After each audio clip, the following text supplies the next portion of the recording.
Hello, hello, and welcome back to Happiness by Habit. Today I have a special guest, Shirley Franklin. Welcome to the show, Shirley. Hey there. Thank you for having me. I'm Oh. so glad you're here at the Lone Star Festival with Yeah. your podcast. Amazing. We were just chatting and you told me about the power of a prayer. Let's talk about that story before we start.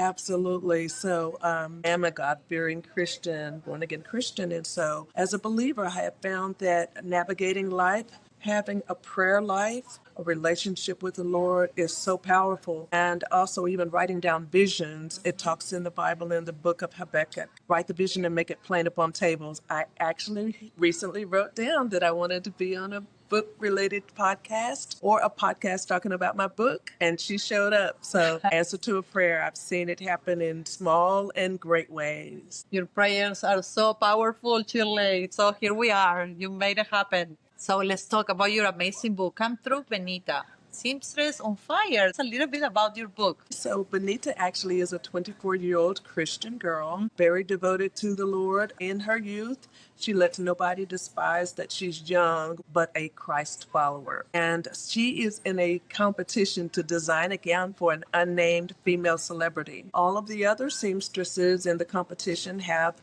degrees from fashion design schools, institutes, and academies. She's learned some things about sewing from her mother, who's from Ghana, and then she's also taken a few classes.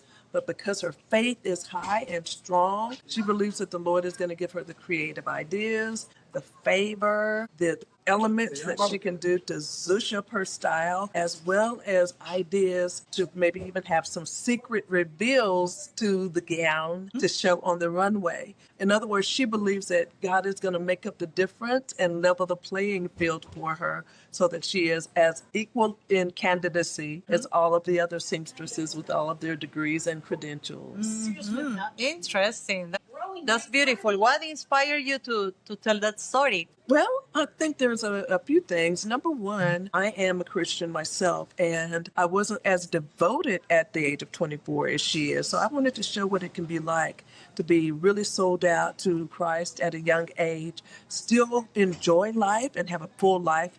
This book is heavy on storge love. That's the kind of love where you see family members that are loyal and supportive of each other, where there's buffering and there's kind, appropriate affection. I wanted to show that because actually I don't have quite that kind of family dynamic, but I did at one point, so I know what it's like. So she does have parents that are still living and supportive and even close by.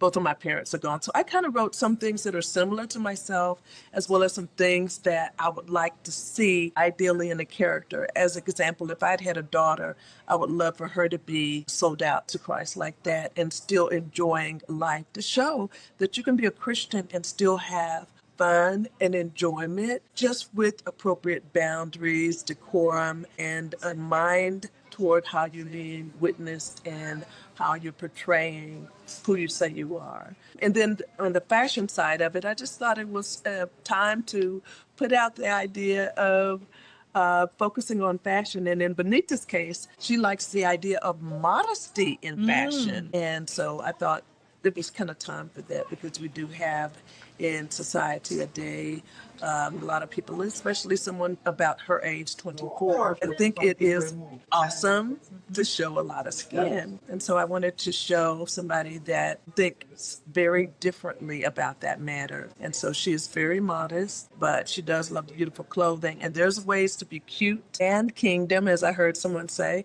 There's a way to look lovely and still love the Lord. There's a way to actually look beautiful, stunning, dashing, dapper, dandy, or whatever you want to call it, and still not have to actually reveal a lot of skin, because there's many elements and features that you can put on the clothing to zhuzh them up and to give them added beauty and added elements of elegance and style. So I wanted to show that. And this is actually the second book in a series. In the previous book, which is called Aunt Juice's Wayward Family, that one has sold out temporarily, but I do have a shipment coming soon. It's so loud. hopefully. Look at that.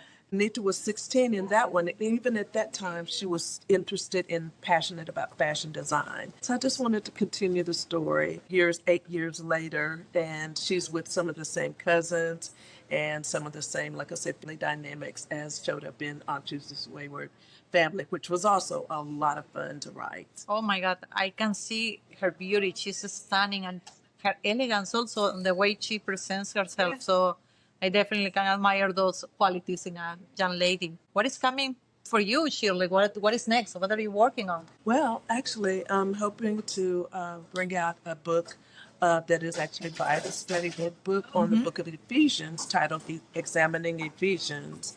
And I would love to get that one out. Each chapter has homework or growth assignments, and some of that stems from my background as a school teacher for almost 15 years. Wow. So you get to apply what you learn in each chapter and do some type of activity to apply and to kind of cement what is taught in the chapter and to help the author get some ownership for what they just learned in the chapter that they just read. So, yeah. Very good. Well, thank you so much for your time, Shirley. I think it's an amazing book and the book series, and I look forward to your next. Thank you so much. I'm sure the audience will be fascinating and learning about your upcoming book and interested about reading your existing ones. Thank you so much. You're welcome. I appreciate you for having me. Of course. Thank you. Bye bye. Bye-bye.